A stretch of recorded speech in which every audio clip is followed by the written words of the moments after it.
Selain matahari terbit dari barat, Allah juga akan menurunkan binatang yang menakutkan sebagai tanda-tanda akhir zaman. Seperti disebutkan dalam Al-Quran Surat An-Naml, 82 yang artinya sebagai berikut. Apabila perkataan telah jatuh atas mereka, kami keluarkan seekor dabah atau binatang, dari bumi yang akan mengatakan kepada mereka, bahwa sesungguhnya manusia dahulu tidak yakin kepada ayat-ayat kami.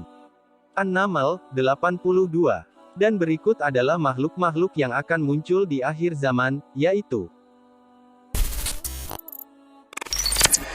Dabat al-Ad. Dabat al-Ad, sebuah nama yang berarti binatang buas atau monster yang muncul dari perut bumi. Dalam Islam binatang ini masuk sebagai salah satu tanda sebelum datangnya hari penghakiman. Binatang melata ini akan keluar dari kota Mekah, dekat Gunung Sofa, setelah peristiwa matahari terbit dari barat, ia akan berbicara dengan kata-kata yang fasih dan jelas. Dabat al-Ad ini, akan membawa tongkat Musa, dan cincin Sulaiman. Ibnu Juraij mengatakan bahwa Ibnu Zubair menjabarkan binatang ini dengan rincin, kepalanya seperti kepala kerbau, matanya seperti mata babi, telinganya seperti telinga gajah, dan bertanduk seperti tanduk rusa jantan. Lehernya seperti leher burung unta, dadanya seperti dada singa, warna kulitnya seperti warna kulit harimau, panggulnya seperti panggul kucing, ekornya seperti ekor biri-biri, jantan dan kakinya seperti kaki unta. Di antara sepasang persendiannya sejarak 12 ukuran garis lurus. Ya'juj dan Ma'juj. Ya'juj dan Ma'juj adalah sebutan dari suatu bangsa yang muncul pada akhir zaman yang memiliki kekuatan sebagai perusak dan penghancur kehidupan di muka bumi. Kisah kaum ini terdapat dalam ajaran agama Yahudi, kitab Kejadian umat Kristen, dan kitab suci umat Islam Al-Quran.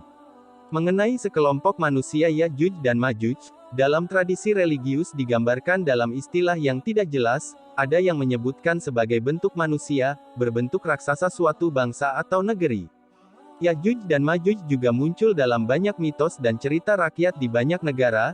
Ya'juj dan Ma'juj adalah dua bangsa yang sangat besar jumlahnya, mereka masih keturunan Adam, sebagaimana dijelaskan dalam hadis Sahih Bukhari dan Muslim. Walaupun mereka dari jenis manusia keturunan Adam, namun mereka memiliki sifat khas yang berbeda dari manusia biasa. Ciri utama mereka adalah perusak, dan jumlah mereka yang sangat besar, sehingga ketika mereka turun dari gunung seakan-akan air bah yang mengalir, tidak pandai berbicara, bermata kecil atau sipit, berhidung kecil, lebar mukanya, merah warna kulitnya, seakan-akan wajahnya seperti perisai dan sifat-sifat yang lainnya. Imam Mahdi. Imam Mahdi atau Muhammad Al-Mahdi, seseorang yang memandu, adalah seorang muslim berusia muda yang akan dipilih oleh Allah untuk menghancurkan semua kezoliman dan menegakkan keadilan di muka bumi ini. Sebelum datangnya hari kiamat, nama Imam Mahdi sebenarnya ia bernama Muhammad seperti nama Nabi Muhammad, nama ayahnya pun sama seperti nama ayah Nabi Muhammad yaitu Abdullah. Nama ayah Imam Mahdi sama persis dengan Rasulullah Shallallahu Alaihi Wasallam yaitu Muhammad bin Abdullah. Dalam hadits yang disebutkan, Imam Mahdi akan memimpin selama 7 atau 8 atau 9 tahun.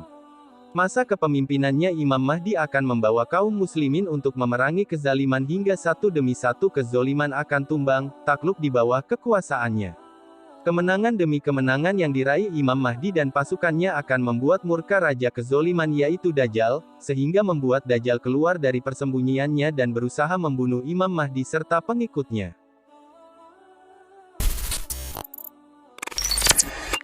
Dajjal. Dajjal adalah seorang tokoh kafir yang jahat dalam ekstrakologi Islam, ia akan muncul menjelang kiamat.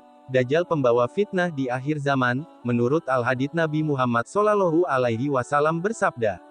Sejak Allah Subhanahu wa Ta'ala menciptakan Nabi Adam alaihi salam sampai ke hari kiamat nanti, tidak ada satupun ujian yang lebih dahsyat daripada Dajjal. Nabi Muhammad Shallallahu Alaihi Wasallam mengingatkan para pengikutnya untuk membaca dan menghafal 10 ayat pertama dari surat Al-Kahfi sebagai perlindungan dari Dajjal.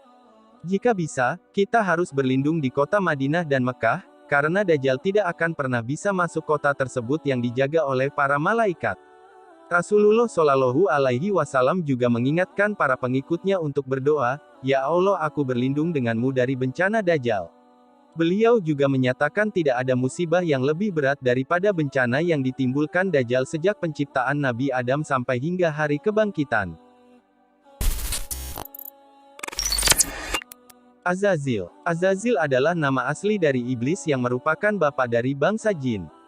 Sedangkan pendapat lain mengatakan bahwa nama asli iblis adalah Al-Haris. Menurut syariat Islam, Azazil adalah pemimpin kelompok setan dari kalangan jin dan manusia. Menurut keyakinan agama Islam bahwa sebelum diciptakannya Adam, Azazil pernah menjadi imam para malaikat atau Said al-Malaikat dan Azazil al-Zanah bendahara surga. Sebelum dilaknat oleh Allah, Azazil memiliki wajah rupawan cemerlang, mempunyai 4 sayap banyak, ilmu terbanyak, dalam hal ibadah serta menjadi kebanggaan para malaikat dan dia juga pemimpin para malaikat karubiyun dan masih banyak lagi. Setelah ia enggan untuk bersujud kepada Nabi Adam, Allah mengubah mukanya pada asalnya yang sangat indah, cemerlang menjadi bentuk seperti babi hutan. Allah mengubah kepalanya seperti kepala unta, dadanya seperti daging yang menonjol di atas punggung, wajah yang ada di antara dada dan kepala itu seperti wajah kera, kedua matanya terbelah pada sepanjang permukaan wajahnya, lubang hidungnya terbuka seperti cerek tukang bekam, kedua bibirnya seperti bibir lembu, taringnya keluar seperti taring babi hutan dan janggut terdapat sebanyak 7 helai.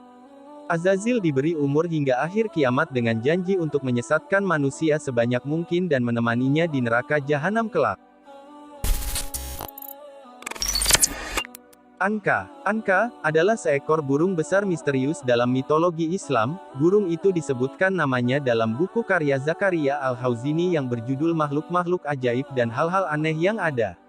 Burung raksasa ini pernah dikisahkan oleh Al-Kisai bahwa burung tersebut seperti pada zaman Nabi Hanzalah dengan umatnya yang disebut Ashab Al-A'rai. Ia berhasil membunuh burung ini dengan cara meminta doa kepada Allah Subhanahu wa Ta'ala untuk mematikan dan memutuskan keturunannya. Burung ini sering diidentikan dengan burung Simurg dari Persia dan Phoenix dari Mesir kuno. Menurut manuskrip kuno berupa teks Arab kuno dari Timur Tengah, legenda burung kolosal ini dikisahkan memiliki tubuh sangatlah besar sehingga sanggup membawa seekor gajah dengan cakarnya yang tajam. Sumber-sumber kuno ini menjelaskan bahwa burung Anka pernah dipercayai sebagai makhluk mulia ciptaan Allah. Al-Kisai mengisahkan bahwa burung ini tinggal di sebuah gunung tinggi yang bernama Gunung Pales. Apabila burung ini terbang maka ia sanggup menutupi matahari, seperti awal bulunya memiliki warna yang sangat banyak, lehernya seperti leher unta, memiliki 4 sayap, 2 panjang, serta 2 lagi ukurannya lebih pendek. Itulah, Allah ciptakan makhluk dan keajaiban-keajaiban pada akhir zaman, bahwa apa yang difirmankannya merupakan bukti-bukti kebenarannya. Semoga kita diberkahi oleh Allah.